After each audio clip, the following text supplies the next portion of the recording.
before I start, do me a favor and drop a comment with the time it is right now where you're sitting. I like to know who's listening and from where. And if you stick around till the end of this story, hit that subscribe button, because what I'm about to tell you is the kind of thing a man only learns once in his life, and I learned it the hard way. She walked into my dining room in a cream-colored Chanel dress and a smile she'd clearly practiced in the mirror. That's the first thing I noticed. Not the dress. Not the way her diamond earrings caught the afternoon light coming through the bay window. The smile. It was too even, too measured, like a real estate agent showing a house she didn't actually believe in. My name is Walter Brennan.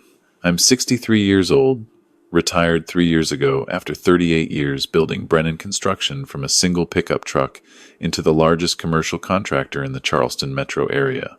I sold the company to my second-in-command for a fair price and bought a quiet house on the marsh outside Mount Pleasant, South Carolina. My wife Margaret passed 11 years ago from ovarian cancer, and since then it's been me, my Labrador Buster, and Sunday lunches with my only son Thomas. Thomas is 31. He's an emergency room physician at MUSC. He looks like his mother, which is to say he looks like the kindest person you've ever met, and he is. He's also, God love him, the easiest mark in the state of South Carolina. Always has been. He's the kid who gave away his Halloween candy in elementary school because someone said they hadn't gotten any. He's the man who, at 26, lent his entire residency stipend to a college roommate and never saw a dime of it again. So when Thomas called me 3 months ago and told me he'd met someone, my first reaction wasn't joy. It was a tight knot in my stomach. He sounded different, breathless, 8 weeks in, and already saying the word fiancée. I asked him to bring her by the house for Sunday lunch, and he said something that should have warned me right then. He said, "Dad, just please be open-minded. Her family is, refined." Refined. My boy used the word refined to describe his future wife's family, and I, like an old fool, thought it was sweet that he was nervous. Her name was Cassandra Whitfield Hayes. The hyphen was important to her. She made sure I heard it twice within the first 30 seconds of meeting her.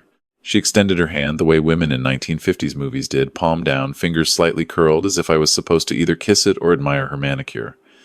I shook it like a normal person. Her smile flickered for just a second. "Mr. Brennan, I've heard such wonderful things," she said, and her accent was somewhere between Boston Brahmin and a community theater Audrey Hepburn impression. "Thomas tells me you built something quite remarkable down here in the South." Down here in the South. I'd lived in Charleston my entire life. My grandfather laid bricks at Fort Sumter Restoration in the 1930s. We were sitting on a piece of land that had been Brennan land for 4 generations, and this 28-year-old woman with a hyphenated last name was talking to me like I'd just crawled out of a swamp. But I smiled. I poured her a glass of the Sancerre I'd opened that morning. I asked her about her family. And that, friends, is when I should have started taking notes, because the story she told didn't add up even at the time, and I just didn't want to see it. Her father, she said, was Reginald Whitfield Hayes, formerly of Greenwich, Connecticut. Old shipping money, she said. Her mother Eleanor came from a family that had owned half of Newport at one point. They were currently, and I quote, between properties while their estate in the Hamptons underwent extensive renovation. Cassandra herself had attended Miss Porter's school, then Brown, then a finishing program in Switzerland, and she now ran a small consulting boutique in downtown Charleston that helped nonprofits with their galas. It all sounded plausible. It was the kind of biography that makes a contractor's son from Charleston feel like he ought to keep his mouth shut and refill the wine glasses. Thomas was beaming at her like she'd hung the moon, and I noticed his hand was wrapped around hers so tight his knuckles were white. We sat down for lunch. I'd made shrimp and grits, because Thomas had loved them since he was a boy, and a Bibb lettuce salad with peach vinaigrette. Cassandra picked at the shrimp with a fork like she was performing an autopsy. Then, halfway through the meal, between sips of wine, she set down her glass and looked at me with those practiced eyes. "Walter," she said, dropping the Mr. Brennan, "I wonder if this might be a good moment to discuss the wedding." I said, "Of course, dear, what did she have in mind?" And she smiled that smile again, and she said, "Well, Daddy and I have been thinking. There's a tradition in our family that the groom's father takes the lead on the wedding budget. It's an old custom, a way of, welcoming the bride into a new family with proper ceremony. Mama did the same when my brother got married last spring." I asked, polite as I could manage, what kind of figure she was thinking about. She didn't even blink. She said, 2 million, possibly 2.3, depending on whether we can get the venue in Newport. I am not exaggerating when I tell you I almost laughed. $2 million. For a wedding. For a woman my son had known for 10 weeks. I opened my mouth to say something, I'm not sure what. Probably something Margaret would not have been proud of. And that's when it happened. Thomas's foot pressed down on top of mine under the table. Hard, not a nudge. A press, deliberate, almost painful. I looked at him. His face was perfectly calm, smiling at Cassandra. But his foot stayed on mine. Then his hand moved to his napkin, and from underneath it, he slid a folded piece of paper across the table to my placemat. Just a corner of it, peeking out, like he'd been carrying it in his pocket, waiting for the right second. I covered it with my hand. Cassandra, that's quite a number, I said, and I made myself smile back at her. Let me sit with it. Maybe Thomas and I can talk it over while you ladies, while you take a moment in the garden. Margaret planted azaleas out there I think you'd appreciate. I'd said ladies, even though there was only one of her. I'd offered the garden, even though it was pushing 90 degrees outside. I just needed her out of the room. She rose, smoothed her dress, and walked out through the French doors. The second she was out of earshot, I unfolded the paper. It was Thomas's handwriting, 3 lines in pen, hard pressed into the paper like he'd written it in a hurry. Dad, she is not who she says she is. She has been taking money from me for 8 months, and I think I am in danger. Please help me. Do not let on. I read it twice, 3 times. My hands were steady on the outside, but my chest felt like someone had cinched a belt around it. I looked at my son. He looked back at me, and for the first time since he'd walked through my door that afternoon, I saw the real Thomas underneath. Tired, frightened, ashamed, the look of a child who has fallen into deep water and is trying not to drown in front of company. I folded the note, put it in my shirt pocket, took a long sip of my Sancerre, and I said, loud enough for her to hear from the garden, 2 million. Well, son, I think we can manage that. He flinched. I winked at him. Just once. He understood. Cassandra came drifting back in like she'd been waiting around the corner the whole time, which she probably had. She made a little sound of delight when I confirmed the number. She said her mother would be so pleased. I said very casually that I'd have my financial advisor draw up something formal in the next week, and we could all sit down together with both families, hers and ours, to walk through the budget. She agreed. Thomas drove her home an hour later. She kissed my cheek at the door. I made myself kiss hers back. The minute the car pulled out of my driveway, I called my brother-in-law. His name is Henry Chen, Margaret's older brother. Henry is 66, a retired federal investigator who spent 22 years with the FBI's white-collar crime division out of the Atlanta field office. After Margaret died, Henry made it his business to check on me every other week, drive down from Greenville for ball games, take Buster fishing when I wasn't up to it. He was the closest thing I had left to family besides Thomas. And he had a particular set of skills, as the man in that movie says, that I needed right then. I told Henry everything. The lunch, the dress, the demand, the note. He was quiet for a long time. Then he said, Walter, send me her full name, the hyphenated one, and whatever Thomas knows about her parents. I'll be at your kitchen table by tomorrow evening. The next afternoon, Thomas came over alone. He told Cassandra he had a long shift. He sat in my kitchen and he cried, my 31-year-old son, like he hadn't cried since his mother's funeral, and he told me everything. He'd met her at a hospital fundraiser 8 months ago, not 3. The fiancé timeline was a lie she'd insisted on for our benefit, so I wouldn't think things were moving too fast. They'd started dating right away. Within 6 weeks, she had moved into his condo. By the 3rd month, her car had broken down and needed $9,000 of repairs that her insurance mysteriously wouldn't cover. He paid. A month after that, her mother in Connecticut had a medical emergency. An aunt needed a lawyer. A small business investment opportunity came up that was too good to pass on. $18,000 here, $22,000 there. A boutique investment he'd never seen any paperwork for. $34,000. By the time he proposed, 2 months in, on a beach in Hilton Head, on a ring she had picked out and he had purchased on his own credit, he had given Cassandra Whitfield Hayes $117,000. He told me he had started feeling sick about it around month 4.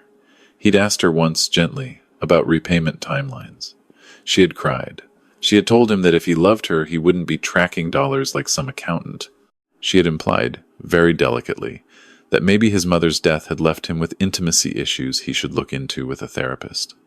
He had backed off. He had apologized. He had signed over more. The week before that Sunday lunch, he said, he had been doing laundry at her place, and her phone had buzzed on the counter. The lock screen showed the preview of a text. It said, "From someone saved as Mama Bear. How much longer on this one? I want to start packing for Tampa." He didn't know what it meant, but something in him knew. He spent that night, while she slept, going through her phone with her face. He found 3 bank accounts in 2 different states. He found a contact list with 11 men's names, each labeled with a city and a dollar figure. He found a photograph of a marriage certificate from 2019 inches. Phoenix, Arizona, between Cassandra Marie Hayes, no hyphen, no Whitfield, and a man named Brent Holloway.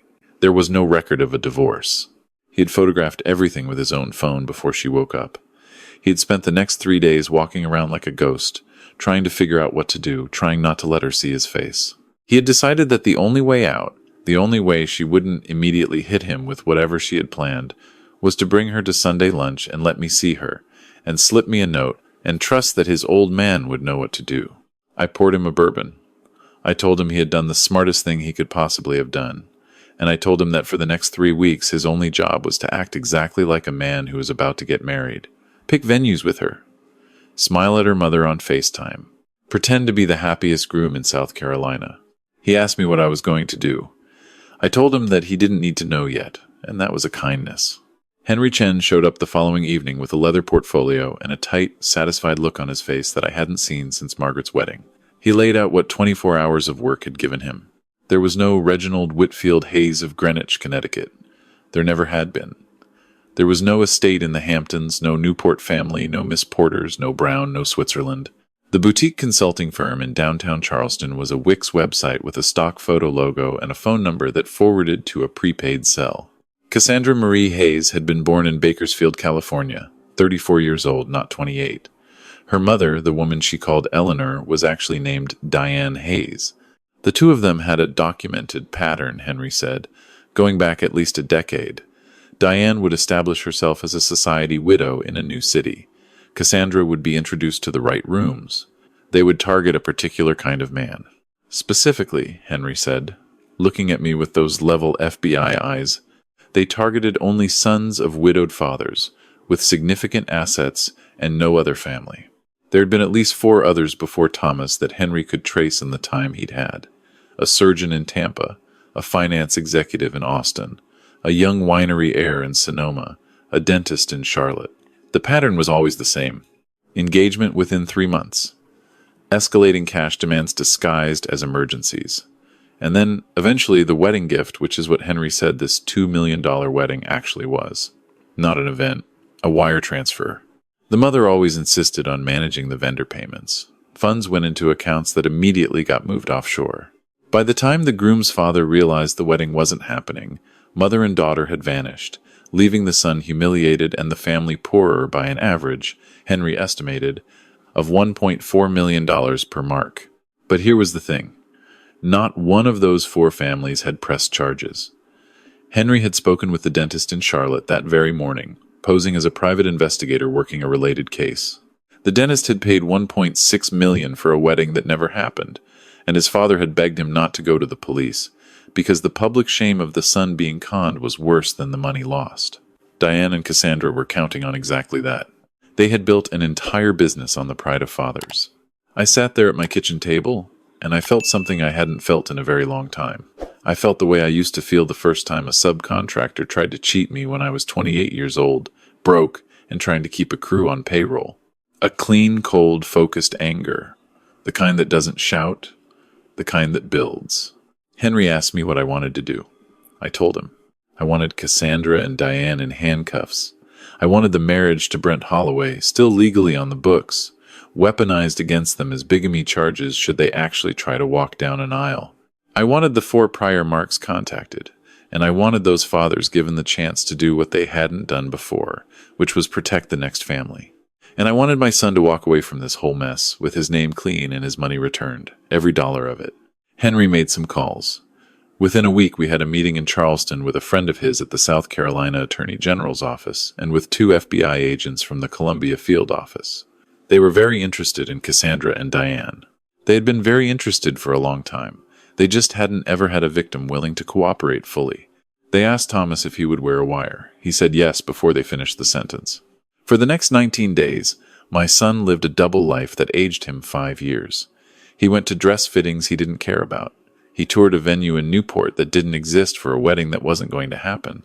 He let Cassandra describe centerpieces. He smiled at Diane on video calls and called her mom. And every conversation about money, every nudge for an additional advance, every detail of the wire transfer instructions Diane sent him for the so-called planner's deposit was recorded.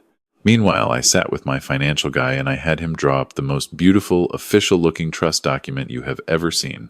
It detailed the structured release of $2 million from the Brennan Family Trust into a wedding planning escrow account. It was, of course, a complete fiction. There was no such trust, there was no such account.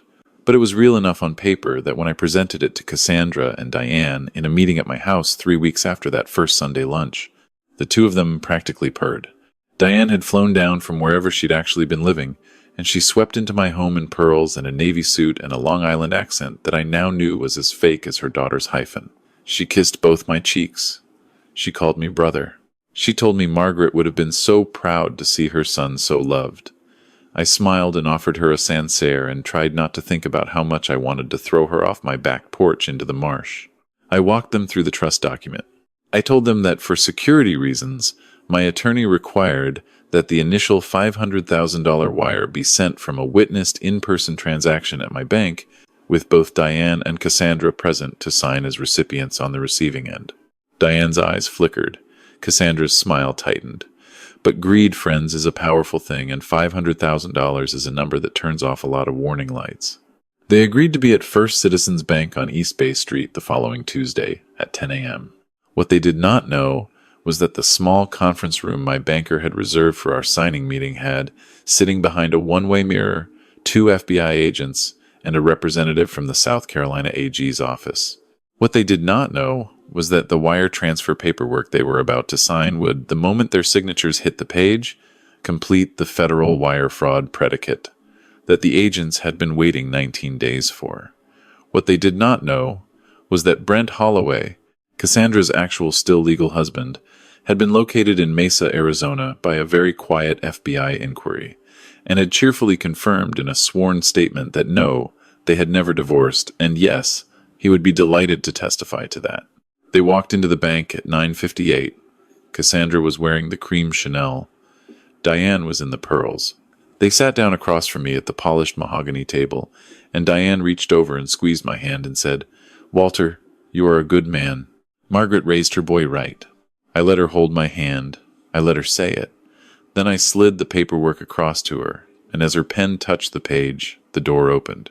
I will remember Diane's face for the rest of my life. The accent dropped first. Before the agents had finished saying the words federal warrant, the Long Island had vanished, and what came out of her mouth was pure California strip mall. Cassandra didn't say anything. She just looked at me, and for the first time since I'd met her, the practiced smile was gone, and what was underneath was nothing. A flat, dead nothing, like a snake when the rock gets lifted. The cuffs went on in my banker's conference room, and they were walked out through the lobby of First Citizens Bank in front of a Tuesday morning crowd of retirees cashing Social Security checks. I didn't follow them out. I sat in that room with Henry, and I drank the bad bank coffee, and my hands shook for the first time in 3 weeks. The case took 14 months to wind through federal court.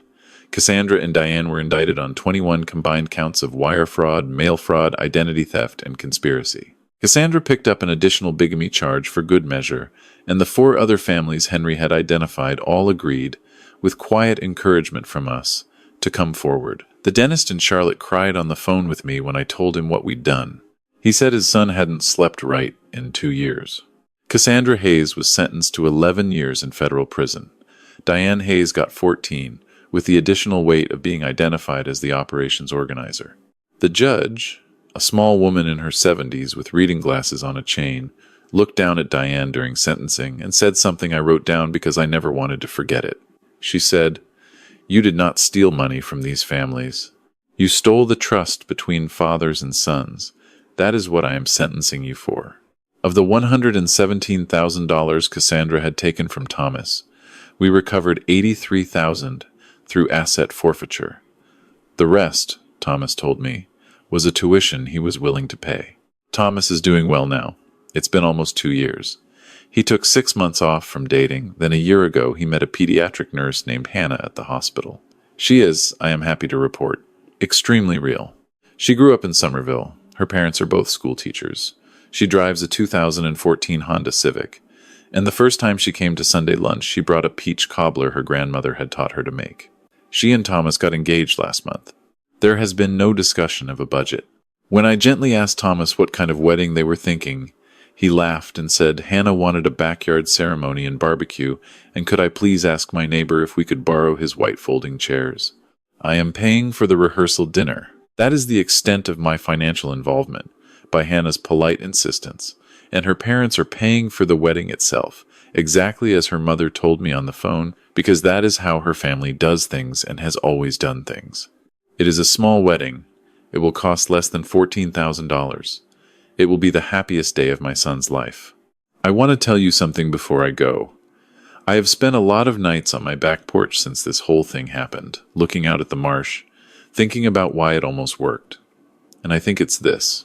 A man like me, a father whose wife is gone, and whose only son is the only thing he has left in the world, will pay almost any price to see that boy happy. Cassandra and Diane knew that. Their entire business was built on that. And the only thing that saved my son was that he had the courage at a Sunday lunch table to slide a piece of paper across to his old man and trust that I would read it and not make a scene. So if you are a father watching this, and your son or your daughter ever does something that small and that brave, you put down your wine glass and you read the note. Don't ask questions yet. Don't react. Just read it and trust them and figure out the rest later. And if you are a son or a daughter watching this, and you are scared, and you have made a mistake, and you don't know how to tell your old man, I am telling you right now from the other side. Write the note. Slip it across. We are tougher than you think. We have been waiting our whole lives for the chance to be useful to you again. That's my story. Thank you for sitting with me through it. If it meant something to you, hit that subscribe button. Share it with someone who needs to hear it, and leave a comment telling me where in the country or in the world you're listening from. Buster and I read every one of them out here on the porch. Until next Sunday, take care of each other.